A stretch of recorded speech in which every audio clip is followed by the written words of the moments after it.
নবী সাল্লাল্লাহু আলাইহি সাল্লামের কাছে একবার একজন বেদুইন আসলেন। তিনি এসে নবী সাল্লাল্লাহু আলাইহি সাল্লামকে বললেন, ইয়া রাসূলুল্লাহ আল্লিমনি খায়রা, হে আল্লাহ রসুল, আমাকে কোন একটি ভালো কাজ শিক্ষা দিন। নবী সাল্লাল্লাহু আলাইহি সাল্লাম তখন তাকে শিখিয়ে দিলেন বলার জন্য সুবহানাল্লাহ, আলহামদুলিল্লাহ, ওয়ালা ইলাহা ইল্লাল্লাহ, আল্লাহু আকবার। তার হাত ধরে নবী সাল্লাল্লাহু আলাইহি সাল্লাম তাকে এই বাক্যগুলো শিখিয়ে দিলেন বেশি বেশি পড়ার জন্য। লোকটি চলে গেলেন। এটা শুনে কিছু দূর যাওয়ার পরে তিনি আবার ঘুরে মোড় ঘুরিয়ে ফিরে আসলেন। নবী সাল্লাল্লাহু আলাইহি সাল্লাম তখন মুচকি হেসে বললেন, তাফাক্কার আল বাইস, অর্থাৎ বেচারা কি যেন চিন্তা করছে, কি ভেবে যেন আবার ফিরে আসছে। লোকটি ফিরে এসে নবী সাল্লাল্লাহু আলাইহি সাল্লামকে বললেন, সুবহানাল্লাহ, আলহামদুলিল্লাহ, লা ইলাহা ইল্লাল্লাহ, আল্লাহু আকবার, হাযা লিল্লাহ ফামা আলী। অর্থাৎ আপনি যে বাক্যগুলো আমাকে শেখালেন, এই যে সুবহানাল্লাহ, আলহামদুলিল্লাহ, লা ইলাহা ইল্লাল্লাহ, আল্লাহু আকবার, এই বাক্যগুলো তো আল্লাহর জন্য, আমার কি? অর্থাৎ আমি কি পাবো? এগুলো তো আল্লাহর জন্য আমি প্রশংসা করলাম, আমি বিনিময়ে কি পাবো?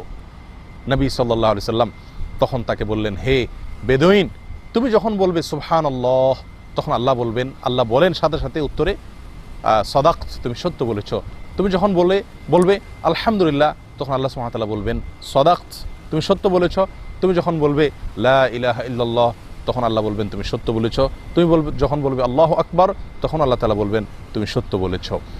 এরপরে তুমি যদি বলো আল্লাহুম্মা গফিরলি, আল্লাহ আমাকে মাফ করে দিন, তখন আল্লাহ সুবহানাহু ওয়া তাআলা বলবেন কদ ফাআলত, তোমাকে মাফ করে দিলাম।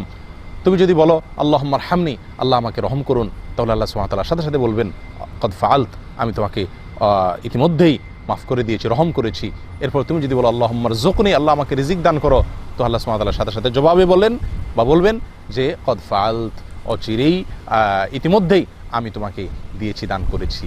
প্রিয় বন্ধুগণ, তাহলে বিশাল বড় একটি হাদিস এবং বিশাল বড় একটি শিক্ষা এখান থেকে।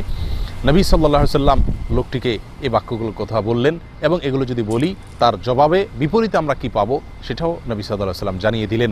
এরপরে ওই বেদুইন লোকটি দুই হাতকে এক হাতকে অন্য হাতের উপরে দিয়ে মুষ্টিবদ্ধ করে এরকমভাবে তৃপ্তির ঢেকু তুলতে তুলতে তারপরে লোকটি ফিরে চলে গেলেন।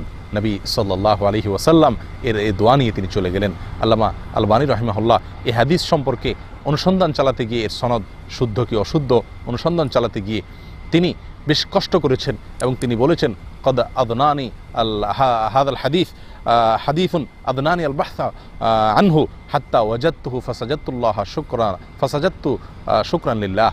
এমন একটি হাদিস, এই হাদিসটি যে হাদিসটির সনদ এটি শুদ্ধ কি অশুদ্ধ সেটি বের করতে গিয়ে আমার অনেক পরিশ্রম করতে হয়েছে, আমাকে বহু কষ্ট করতে হয়েছে। বহু কষ্টের পরে, বহু সময় ব্যয় করার পরে আমি এই হাদিসটির সনদ খুঁজে পেয়েছি। তারপর আমি আল্লাহ সুবহানাহু ওয়া তাআলার কাছে শুকরিয়া আদায় করে, কৃতজ্ঞতা আদায় করে সঙ্গে সঙ্গে সিজদায় পড়ে গেছি যে এত বিশাল একটি হাদিস, এত সুন্দর একটি হাদিস, যে হাদিসটি যদি শুদ্ধভাবে প্রমাণিত না হতো তাহলে আমার কষ্টের কারণ হতো। এই জন্য আমি যখন সেটি শুদ্ধ নিশ্চিতভাবে জানতে পারলাম, তখন আল্লাহ সুবহানাহু ওয়া তাআলার কাছে আমি শুকরিয়া আদায় করে সিজদায় অবনত হয়ে পড়ে গিয়েছিলাম। হাদিসটি সুনানে বাইহাকিতে বর্ণিত হয়েছে। আমি আবারও বলছি, সুবহানাল্লাহি ওয়ালহামদুলিল্লাহি ওয়ালা ইলাহা ইল্লাল্লাহু আল্লাহু আকবার, আল্লাহুম্মা গফিরলি, আল্লাহুম্মা আরহামনি, আল্লাহুম্মা রযুকনি।